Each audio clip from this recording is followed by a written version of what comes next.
To Tuesday, unless you're watching this on a completely different day, of course. I am your host, Ella Edwards. If you're brand new and we've never met, maybe someone shared this video with you, it's my absolute pleasure to meet you.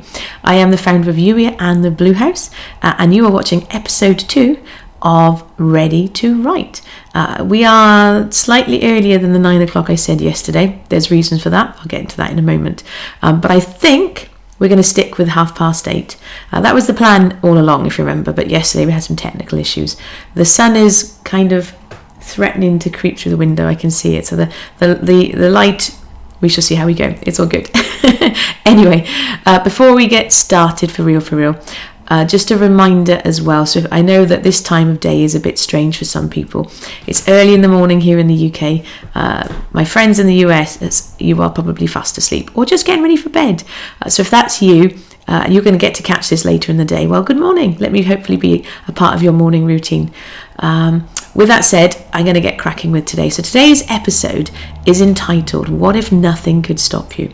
And it really does follow on from where we went yesterday for our first episode, where we were exploring the stories that you're telling yourself about this whole writing adventure. And if you haven't already had time to explore with Holy Spirit what those stories are, it's not too late. These episodes, as a reminder, are short and sweet and actionable, and there will be a little plaything at the end of most of them. But you don't have to rush around to play catch up. Just do it when you get a chance. And if you haven't done it yet, actually, yesterday's episode and today's episode, they go together really well. To the point where I was almost like, okay, Holy Spirit, are we really going there today? Because it feels like the same thing. You know, stories that are stopping you. What if nothing could stop you? It's the same thing. Yes and no. So what I was reminded of by Holy Spirit is that today's episode is going to get a little bit more practical. So yes, there'll be an opportunity to explore reasons, excuses, explanations of things that might get in the way. But actually then there's a practical element to that as well. And the example he gave me was going on the treadmill. So this is a real-time example. So yesterday morning, I had a conversation. Some of you know that we've been having the house painted.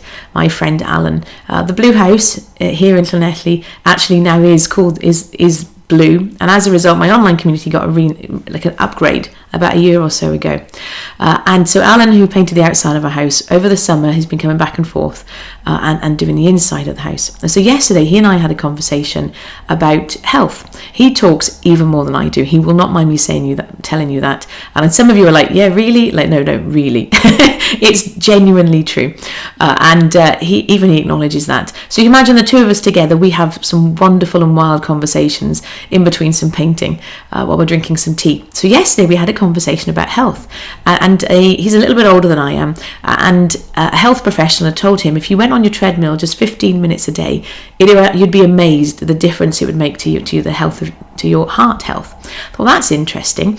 I'm only 44 and my heart works great. I quite often say, I've said more than once, I'm going to live till I'm 102, and if I keep saying it enough times, the truth is none of us know how long we've got, but I'm not scared of any of that stuff. And at the same time, if I'm going to live till I'm 102, I want this body to work as well as possible. We are stewards of the temples that Holy Spirit lives on. So there was something around that conversation that nudged me a little bit. I was like, I do have a treadmill. I do not tend to go on the treadmill, but I thought, I wonder.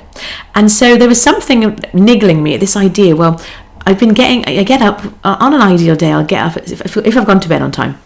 I'll get up at 6 o'clock and God and I have some time just on the sofa, a bit of journaling, a bit of quiet time, even before getting in the shower and starting the day. And this idea popped in my head, well, what if we had that time on the treadmill? I was like, really? He said, well, why not? And so I had a little think about it, and it would be really, really easy to stop and make lots of excuses and not do it. And however, last night as I was getting ready for bed, I went to bed on time so I could get up early and not be too tired. I also made sure that I had some clothes ready for after going on the treadmill so I could have a nice shower. And so, I was thinking about, what would stop me from doing this? Well, thing number one is it's cold. I don't like being cold. And so the Holy Spirit was like, well, look, there's a jacket there. Put this jacket on. And so I did. I put the jacket on. What other excuses could stop me? Well, I don't have the right socks or the right shoes. Well, put on a pair of socks, put on the shoes. There was nothing really that needed to stop me that wasn't a few little practical things that I could put in place. And so to cut a bit of a long story short, I did go on the treadmill, and it was quite lovely. I had some worship music on, and Holy Spirit and I had a bit of a chat. He very kindly gave me an idea for a blog post that I'm writing this week for somebody else's blog. We had a whole other conversation. I was like, oh, actually, this is actually quite good. I quite like this. I might do this again tomorrow. What's my point? My point is, it would have been really easy to get in the way and to allow those excuses. Oh, well, it's early, it's dark, it's cold. Incidentally, I did not need that jacket on for very long. I got quite warm. I put an incline on the treadmill and was going a good pace. I actually really enjoyed the process. I never thought, if you'd have told me a week ago that I would enjoy going on the treadmill, I'd be like, you're crazy, don't be so ridiculous. So what I want to encourage you to do is to explore what are the things that might get in the way of you consistently showing up and writing. The other piece that comes to mind immediately, there was a conversation I was following on Facebook in the comments thread. So somebody put, it wasn't a whole post, but he put a written post up, and then immediately in the comments there were people, conversation back and forth. Conversation's great. I'm not always convinced that the comment section of blogs or Facebook even is the best place to have those conversations. Don't get me wrong. I love conversation, but it's very easy to misunderstand each other. That's the reason why I put so many smiley faces in any written communication that I do, is because you miss body language, you miss smiles, you can't get the same tone. But this guy people were basically disagreeing with him, and he wasn't saying anything controversial. Well, I didn't think it was terribly controversial, but there was a conversation back and forth, and it came across the tone as I read it was like, oh, that's quite angsty. So maybe one of the reasons why, if writing for you is about getting your written word out there in blog posts, for example, one of the things that might come up for you as well, what if people don't like what I write, they misunderstand what I say, they take it out of context and it causes conflict? That might happen. We quite often joke and say, don't read the comment section. Comments can be beautiful and wonderful, but you need to recognise that it's a different context online versus when we do face-to-face conversation. Another piece I'm reminded of as well is around, you need to be discerning around who has your ear. Who do you allow to speak into your life? One of my friends sent me a video this morning with a short video from Bill Johnson that he was talking about how he pours out love and care and will give to anybody and speak in and be encouraging to anybody, but he does show discernment in who he allows to speak into his own life, because not everybody speaks into our lives with the best of intentions. They might not speak truth. This is a reminder for all of us. How does this relate to you and writing? Because of course we are specifically thinking about you, getting you ready to write, and this also has wider implications as well. As it pertains to you and writing, it's around being cautious about who you show your first drafts to. Get excited. I love, and lots of you will know, oh, I'm so excited. It's like almost like my catchphrase. we joke in the Blue House.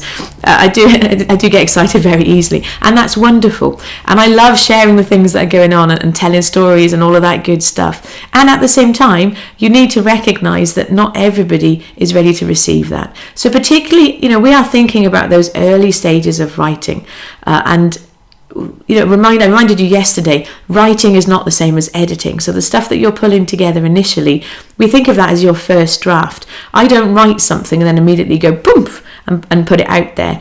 Even the Holy Spirit love notes. So the Holy Spirit love notes, for those of you who don't know about them, that's me and God journaling together, I write down everything I hear. I don't edit God, because that would feel really wrong. At the same time, there are times when my handwriting is atrocious. When I come to type it, I'm like, ooh, or there's a typo. So even in something like that, which doesn't really feel like my words, there's still an editing process involved. And the same is true for you as well. As you go through this adventure and you start putting, fingers to keys or pen to paper, however you like to do that, recognize that the first draft is not for public consumption. You might have a few people that you share some of these things with, but really that first draft is between you and God. You get to do that together, and then share it more widely after that. So anyway, to wrap all this up, I want to encourage you, your plaything for today, and it does, like I say, tie in with what we looked at yesterday around the stories you're telling yourself about these writing adventures. You are going to explore excuses. What was the title today? What if nothing could stop you? The question is to Holy Spirit, what are those things that might stop me? and we want to think of this in terms of, like, I don't know what the word is I'm looking for, like floaty stuff. That isn't really a proper word at all. By floaty stuff, I mean sort of head stuff, but also practical things as well. I mean, the head stuff is practical, but I hope you know what I mean by that. Like, you go back to the example of the treadmill, there's a whole load of head stuff that could have gotten in the way of me walking on the treadmill this morning, but there's also the practical things around, okay, I need to have shoes to put on, I need to put a jacket on. And so I want to encourage you to explore both of those things with Holy Spirit, because once you recognize what those things might be that could get in the way, then you go, okay, God, how do we overcome this? What's the antidote to these things? How do I overcome these? You know, shining awareness onto it makes it much easier for you to know how you can do it and actually consistently show up. So that's your play thing for today. I'm going to pause for a moment there because Cynthia's here. I wasn't ignoring you, Cynthia. I saw you say good morning and I'm excited that you're here. I was just mindful, and I should have said this actually in the housekeeping before we got started bit. I was mindful of the fact that I'm also sending this audio version through to the podcast, and so it just is for my own logistics and my own sort of like behind the scenes production stuff. It was just easier. You're very kind and gracious. I didn't think you'd mind, but still, for my own sanity levels, it's much easier to say hello to you at the beginning or the middle or the end. But I do appreciate you being here. That's really wonderful. And it's funny actually, because one of the things with it being, whenever you pick a time for something, so yesterday, I'm not sure if you saw yesterday's video, but if you haven't, there's no pressure, don't worry. But yesterday I was here at 8:30 and I did the first version of this, and it was great. We had some stories. Well, I thought it was great until I went back and listened to it. It was really crackly because it had connection problems. And then I went and did it again at like 2:00 in the afternoon, and there was loads of people around. I was like, well, maybe I should do it at a different time. But actually, it's now 8:30 in the morning when I would think there should be hardly anybody would be around, and yet the system tells me there's 2 people watching. So I'm like, which for me is a bit of a record, because I did a terrible job of actually advertising the fact that I'd be doing it at this time.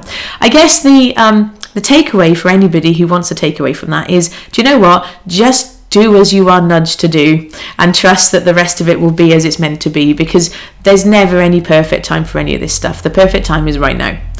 What's that proverb? If the best time to plant a tree was 1,000 years ago, 100 years ago, the second best time is now.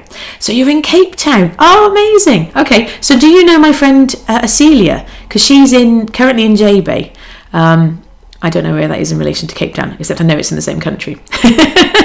Anyway, if you don't know Acelia, consider yourself introduced.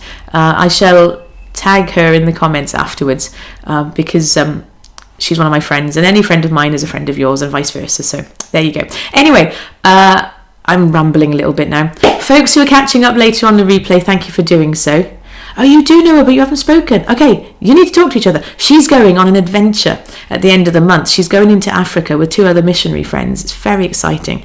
Celia, if you catch this later, put some links in the comments about your adventure. It's very, very exciting. You're friends of Dorothy. Ah, okay. Well, there you go. Amazing. See, it's such a small world. Dorothy's the best. That reminds me, actually. So anybody... you, Cynthia, but also anybody who's catching this up later as well on replay. If you do know somebody who is maybe being nudged by God to focus on writing and therefore would benefit from some working through some of the head junk ahead of that, do please share this with them, because I don't know who I don't know.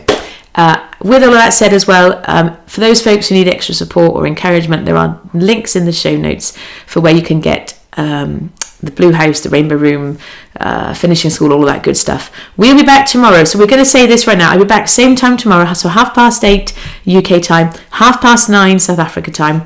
Oh, some terrible hour. 8:30, 7:00, 6:00, 4:00, 3:00, 2:30 in the morning. 2:30 in the morning Eastern time. So yeah. East Coast friends, you have my explicit, not that you need my permission, but you have my permission to catch the replay. Anyway, I'll be back tomorrow. Have a wonderful day. Cynthia, my extra special thanks for you being here live. It's always a delight to me, and it's super duper wonderful to meet you. And I'm glad that glad you know Acelia, and also glad you know Dorothy, because she's brilliant. Have a super day, everybody. I shall be back tomorrow. I found the button now. You never know, by the time we've done this a few times, I might actually better find the button without telling you that I found the button, but who knows. Anyway, back.